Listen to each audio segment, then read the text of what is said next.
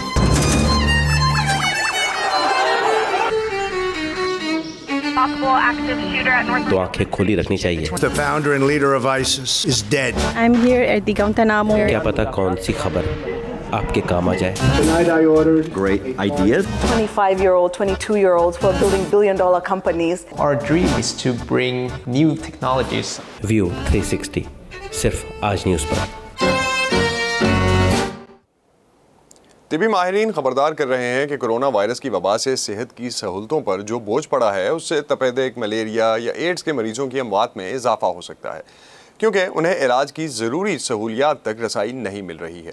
ایک تحقیق کے مطابق افریقہ میں اس سال ملیریا سے ہلاک ہونے والوں کی تعداد بھی دگنی ہو سکتی ہے. مزید جانیں گے اس حوالے سے اس رپورٹ میں. سیبونیل زولوس جنوبی افریقہ کے ان 77 لاکھ شہریوں میں شامل ہیں جو HIV پازیٹیو ہیں. وہ وائرس کو کچلنے کے لیے بہت سی اینٹی ریٹرو وائرل دوائیاں لیتی رہی ہیں. جب مارچ میں جنوبی افریقہ نے کرونا وائرس کی وجہ سے کاروباری بندش نافذ کی تو سیبونیل کی ملازمت ختم ہو گئی اور چند ہفتوں میں ہی ان کے مقامی کلینک پر کچھ ادویات کا سٹاک ختم ہونا شروع ہو گیا. میں 2 ماہ سے صرف 1 گولی لے رہی ہوں جبکہ مجھے 2 گولیاں کھانا ہوتی ہیں, اور اگر میں یہ دونوں گولیاں نہیں کھاتی تو میرے بیمار ہونے کا خطرہ بڑھ جاتا ہے. دنیا بھر میں طبی ماہرین کا کہنا ہے کہ کرونا وائرس کی عالمی وبا اور اس کے بعد ہونے والی کاروباری بندشوں کے سبب ممکنہ طور پر تپدق یا TB, ملیریا اور HIV جیسی دیگر مہلک بیماریوں کے خلاف جنگ میں مشکلات پیدا ہوں گی. وبائی امراض کے ماہر ڈاکٹر سلیم ایس عبد الکریم نے افریقہ بھر میں متعدی امراض کے بارے میں تحقیق کی قیادت کی ہے. لوگ اسپتال اور کلینکس پر جانے سے خوفزدہ ہیں. ہم نے تپیدق کے ٹیسٹ کی تعداد میں کمی دیکھی ہے. ہم نے دواؤں کے لیے آنے والے مریضوں کی تعداد میں کمی دیکھی ہے. لہٰذا یہ بہت تشویش کی بات ہے کیونکہ اس سے سالوں کی وہ محنت ختم ہو سکتی ہے جس کی وجہ سے ہم اس مقام تک پہنچے ہیں. سال ہر سال سے جنوبی افریقہ اور دوسرے بہت سے ممالک میں TB کے کیسز اور اموات میں کمی واقع ہوئی ہے, لیکن یہ دنیا میں سب سے بڑی جان لیوا بیماریوں میں سے ایک ہے. پچھلے سال اس موذی مرض سے 15 لاکھ اموات واقع ہوئی تھیں. ہم جانتے ہیں کہ اس وقت جنوبی افریقہ میں TB کے ٹیسٹوں میں 50% کمی واقع ہوئی ہے. لہٰذا لوگ نہ تو کلینک اور نہ ہی اسپتالوں میں جا سکتے ہیں, جس سے TB کی تشخیص رک گئی ہے, اور اس کا مطلب یہ ہے کہ وہ TB کو دوسرے لوگوں میں بھی منتقل کر سکتے ہیں, تو یہ پھیلتا ہی جائے گا. امپیریل کالج لندن کے محققین خبردار کر رہے ہیں کہ اگر مناسب احتیاطی تدابیر اختیار نہ کی گئیں تو 2020 میں افریقہ میں ملیریا سے ہونے والی اموات دگنی ہو سکتی ہیں. اتنی گمبھیر صورتحال کے باوجود ڈاکٹر سلیم کا کہنا ہے کہ ابھی بھی موقع ہے کہ حالات کو ذہن میں رکھ کر تمام متعدی بیماریوں سے نمٹنے کے لیے سرمایہ کاری کی جائے. ڈاکٹر فن میکویڈ کہتے ہیں کہ عالمی برادری کو بڑے منظرنامے پر نظر رکھنی چاہیے. حالیہ کچھ برسوں میں صحت عامہ میں بہتری کے لیے جو پیش رفت ہوئی وہ سب ختم ہو سکتی ہے اور ہم 10-20 سال پیچھے چلے جا سکتے ہیں. کرونا وائرس سے نمٹنے کے لیے بیش بہا وسائل مختص کیے جا رہے ہیں اور طبی ماہرین کہتے ہیں کہ یہ بھی اہم ہے کہ دوسری مہلک بیماریوں کو نظر انداز نہ کیا جائے. ہینری ریجول کے ساتھ ندیم یعقوب, وائس آف امریکہ. چلیں ادھر آ جائیں تھوڑا ادھر ہو جائے. ہم سب اپنے آپ میں کہاں پرفیکٹ ہیں. یہ جو ہمارے آس پاس کے لوگ ہیں نا، یہ عزیفہ کا جب اس کے بازو میں پروستھیٹکس لگا، یہی ایک دوسرے کو بہتر بناتے ہیں اور پھر مل کر ایک بہتر ملک بناتے ہیں ہم. لیکن ملک بھی اپنے آپ میں کہاں پرفیکٹ ہوتے ہیں، تو دنیا کے دوسرے ملک ایک دوسرے کے لیے ہاتھ بڑھاتے ہیں. ایسے ہی تو ایک بہتر دنیا بناتے ہیں ہم. One teacher, one book and one pen. اور دنیا میں کہاں کیا ہو رہا ہے، ہندوستان اور پاکستان اسی لیے تو دکھاتے ہیں. نئے وزیر اعظم عمران خان نے اس ایگزیبیشنز کے ڈیزائنر ڈونلڈ ٹرمپ کی حمایت کا ورنہ اعلان کیا. اپنے آپ میں ہم سب کہاں پرفیکٹ ہیں. یہ میں ہوں آپ کا میزبان خالد حمید. ویو 360 صرف آج نیوز پر.